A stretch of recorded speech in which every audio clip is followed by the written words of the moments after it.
So matagal akong nawala, marami tayong dapat pag-usapan. Ang video na to ay tungkol sa Computex 2026. Tara, check natin to. Hello, si Alvin of ATT at medyo matagal akong nawala. Marami tayong pag-usapan at marami akong i-share. Unang-una, last month galing ako sa Computex 2026 na ang theme ay AI Together.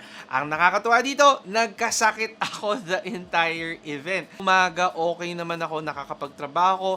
Pero once na umuwi na ako, siguro most likely sa pagod din, talagang lalagnatin ako na maigi and medyo maalat talaga yung trip na yun. As in, trabaho sa umaga, lagnat sa gabi, trabaho sa umaga, lagnat sa gabi. Ganun ako for around 5 days. Hopefully, wala naman akong hawaan, pero ang gulo kasi talaga ng weather sa Taiwan.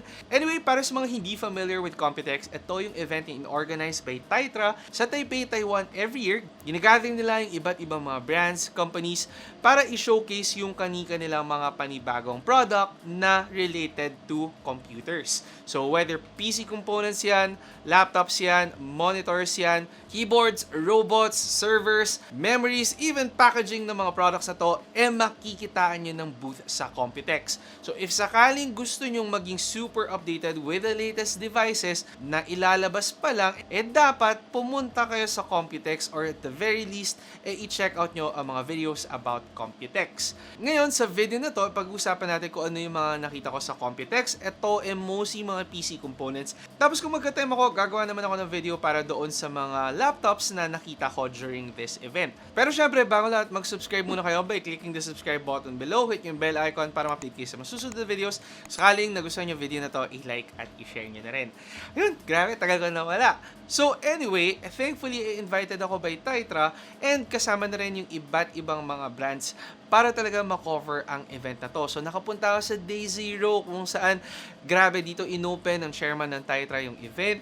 Tapos nandun din yung mga key people sa mga sikat na brand. Isa din dito si Mark Linton of Microsoft kung saan sinabi niya yung mga dapat nating abangan sa technology ngayong taon, especially when it comes to AI. This time, AI is not going to be just a feature or parang gimmick ng mga products, pero more on a reliable assistant na talaga para padaliin ang buhay natin. Not just about performance or battery life, talagang parang may personal assistant ka na nag-i-exist sa iyong mga device.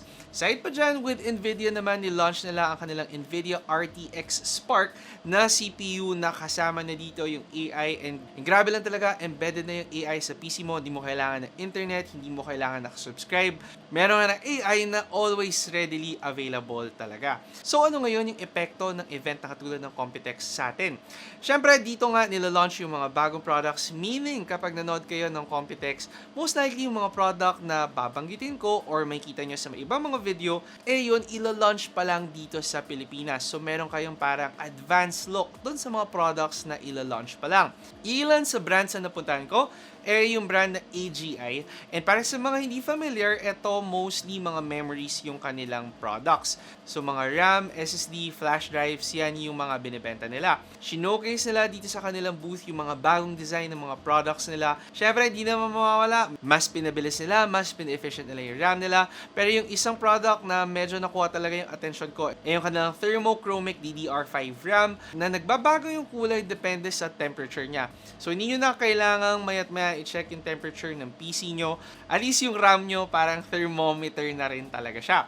Aside pa dyan, syempre, pinakita din nila yung kanilang mga rugged external SSDs, shockproof, waterproof, dustproof. So kung kayo ay maharabas at laging sa labas yung ginagamit, ideal sa inyo yung mga gamit na to. Aside pa dyan, sabi nila to capture yung mas youthful na market and nakikipag-collaborate sila to make some interesting design sa kanilang mga product. Isa na dito, Dandadan. And grabe, gusto-gusto ko kasi yung Dandadan na anime, even nung manga pa siya. So, tuwan-tuwa lang ako dito sa booth na to. And hopefully, ma-launch yung ibang mga products nila dito locally. And yun na yung booth ng AGI. If in case interesado kayong i-check yung mga products nila, ilalagay ko yan sa YouTube shopping below. So, i-click nyo na lang yun to check out their official store sa Shopee. Another booth na pinuntahan ko, syempre, hindi mawawala, Zotac. And again, para sa mga hindi familiar, dito sa Pilipinas, mas kilala ang Zotac para sa kanilang mga GPU. Same with this year, feature pa rin nila yung kanilang mga napakagandang GPU, yung mga Infinity series nila. Isa sila sa mga konting brand na GPU na nag-offer in the color white. Yung mismo GPU ko dito sa likuran, Zotac yung ginagamit ko. And so far, no problems naman considering na budget-friendly brand ang Zotac. So kayo medyo nagtitipid, ito yung mga usual talaga na i-check yung brand. This year, nagse-celebrate sila ng kanilang 20th anniversary at mas nag-focus sila sa mga gantong products. Meron sila mga limited edition na PC case, na GPU to celebrate their 20th anniversary. Siyempre, feature din nila yung mga mini PC nila, although hindi masyadong prominent sa Pilipinas, mostly mga GPU talaga. Ngayon, kung interesado kayo, magli-link din ako below para ma-check out nyo yung prices ng kanilang mga GPU. Alam ko, nagmamahalan sila this year, pero ayun nga, at least yung Zotac yung medyo mas nandun sa budget-friendly price range. Yung next brand naman na pinuntahan ko, not as available dito sa Pilipinas, pero hopefully mas maging prominent sila kasi tuwang-tuwa ako sa mga products nila. Ito yung brand na Trix. So yung Trix, last year, ang dami nilang feature ng mga PC cases na tatuwa talaga ako. Pero napansin ko this year, ang kanilang mga PC cooler. So last year kasi meron sila yung parang stage na PC cooler.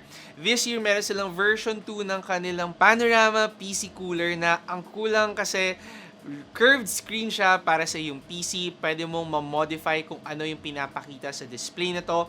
And yung dinagdag nilang feature dito, tiltable yung kanyang display and na-adjust din yung kanyang orientation. So, I think isa din talaga to sa issue pagdating sa mga nagbe-build ng kanilang mga PC. Kasi nga, mag-a-adjust ka talaga sa orientation. Katulad na lang na itong PC case ko na one side lang talaga yung pinapakita niya. At least with this PC cooler, ayun, maayos mo siya depending sa layout na gusto mo. Side pa dyan, meron din silang holographic na PC cooler na merong see-through na screen na parang medyo Iron Man yung dating. So, ito, syempre, natitweak mo din yung image na pinapakita and isa sila sa mga may pinaka-cool na PC coolers na nakikita ko every year. So hopefully mas maging present sila dito sa Philippine market. I-check ko kung may mahanap ako, ilagay ko dito sa YouTube shopping below. Yung other brand pa na para sa akin dapat nyo talagang abangan dito sa Pilipinas yung BuyWin. So last year nag-launch sila sa Computex as a consumer product or consumer brand, pero matagal na talaga yung BuyWin sa tech industry. Sila yung nagpo-produce ng memory, ng RAM, ng SSD, ng storage ng iba't ibang mga brands na kilala nyo. Bawal sabihin, pero as in marami silang sikat na brands na sila gumagawa. Nag-decide sila na mag-enter na rin sila ng consumer market and showcase nila dito sa booth yung mga kakaibang design ng kanilang mga memory. Isa na dito yung parang lipstick nila na SSD para mas madaling hawakan, mas unassuming tingnan. Aside pa dyan yung kanilang mga SSD na may MagSafe sa likuran.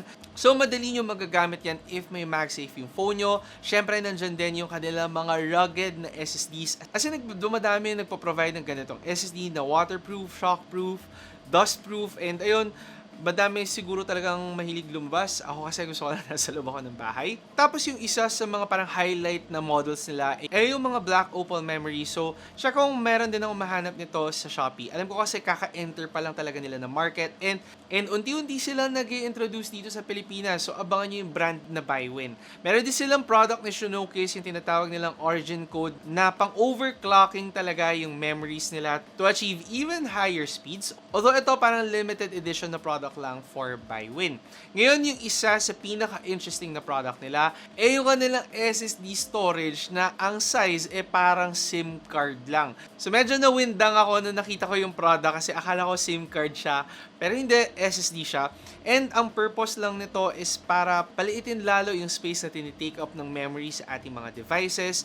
Hindi to consumer product pero nakikipag-collaborate sila with brands and manufacturers para gawing available to at maging mas compact pa yung mga devices na ginagamit natin. Siyempre, hindi rin nawala yung isa sa mga brand na gustong-gusto ko talaga. At for sure, kung kayo into PC building, alam nyo to, ito yung brand na Dark Flash. So, para sa mga hindi familiar, isa to sa mga budget-friendly brands talaga, lalo na kung magbe-build ka ng PC. And so far, ito naman PC ko, Dark Flash yan, tuwang-tuwa ako sa mga Dark flash components na nakalagay dyan. Meron sila from cooling fans, PC cases, even keyboards at saka mice, binibenta yan. And meron Dark Flash Philippines, so ilalagay ko rin yan sa YouTube shopping below. Yung isa sa mga product na sinokase nila ay yung kanilang panibagong Floatron na PC case na hopefully ma-launch dito sa Pilipinas kasi ang cool niya lang, para siyang floating PC kasi mas mababa yung base niya. Tapos maangas rin siya for customization kasi pwede mong i-decorate yung ilalim ng PC case mo. Side pa dyan, syempre pinakita nila yung mga panibagong cooling fan nila na hopefully maging available din dito sa Pilipinas. Finally, yung isa din na dapat yung abangan ay yung panibagong monitor ng Gigabyte. Yung kanilang Aorus Elite 5K na monitor. Naka-mini LED na siya, mataas yung color accuracy ng monitor na to, glossy yung kanyang surface, tapos 5K pa siya. Good siya for gaming and even for content creation. Tapos nasa-switch nyo yung mode niya na mas mag-focus siya either for creative use o kaya for gaming. Nakita ko siya in person and grabe, ang crisp lang talaga ng monitor na to and hindi ko alam yung price niya pero hopefully naman di super mahal given na pagdating sa Gigabyte nag-offer sila ng relatively lower price doon sa mga kilalang brands, especially when it comes to PC components and even on laptops. So lahat ng mga to kaka-launch pa lang, ila-launch pa lang, pero hindi lang yan yung mga nakita ko actually sa Computex. So iba't ibang brands yung mga kanya-kanyang booth dito. Iba dito for sure familiar kayo. Nakita ko syempre Ugreen, MSI, ROG, Asus, Acer, even yung mga brands for gaming shares katulad nila ng TT Racing nag-participate dito sa Computex 2026. Annually, ginagawa nila to at matutuwa talaga kayo kung enthusiast kayo ng tech at talagang avid consumer kayo ng tech. So kung ako sa inyo, kung may budget kayo, magandang pumunta sa Computex 2027. Aside pa dyan, maganda rin actually pumunta sa Computex kung gusto nyo mag-start ng negosyo, especially concerning tech. Ito talaga yung one of the best opportunities for you. Mahanap nyo yung mga latest tech, makausap nyo talaga yung mga manufacturers, yung mga brands directly para makausap paano nyo madadala yung brand or yung products nila dito sa Pilipinas. So anyway, para sa mga nanonood at interesado, ilalagay ko yung date ng Computex 2027. Ewan ko may sign up na or pwede na mag-register. Pero para lang sa mga interesado, pwede nyo din gawing bakasyon na yan na mag-ikot na rin kayo ng Taiwan after. Na-enjoy ko naman siya kahit na may sakit ako.